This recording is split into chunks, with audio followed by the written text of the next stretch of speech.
শ্রাবণ মাসে প্রথম সোমবারে শুভেচ্ছা রইল সকল বন্ধুদের। সবাই কেমন আছো জানাবে। আর কে কে পুজো করেছো, মন্দিরে কে পুজো দিয়েছো, আর কে বাড়িতে আমার মতো পুজো দিয়েছো কমেন্ট করে যাবে বন্ধুরা। দেখো, বাড়িতে আমার ছোট্ট একটা শিবলিঙ্গ আছে, সেখানে আমি আজকে পুজো দিচ্ছি।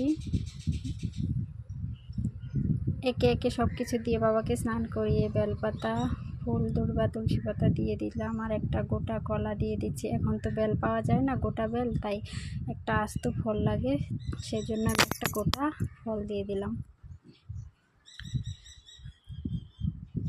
এরপরে এক মুঠো চাল বাবার মাথায় দিয়ে দেব। আতপ চালটা দিলে নাকি মনস্কামনা পূর্ণ হয়, আমি দিয়ে দিলাম। এরপরে কালকে নিয়ে এসেছিলাম সবুজ চুড়িগুলো বাবার পায়ে ঠেকিয়ে হাতে পরে নিচ্ছি।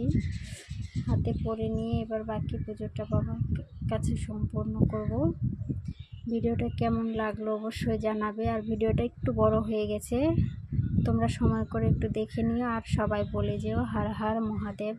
আমিও সব কিছু সবুজ পরে নিয়েছি। দেখো বন্ধুরা, আমি আজ পর্যন্ত বাবা ভোলানাথের কাছে যা যা চেয়েছি সবই পেয়েছি, তাই আমি অনেক বিশ্বাস করি।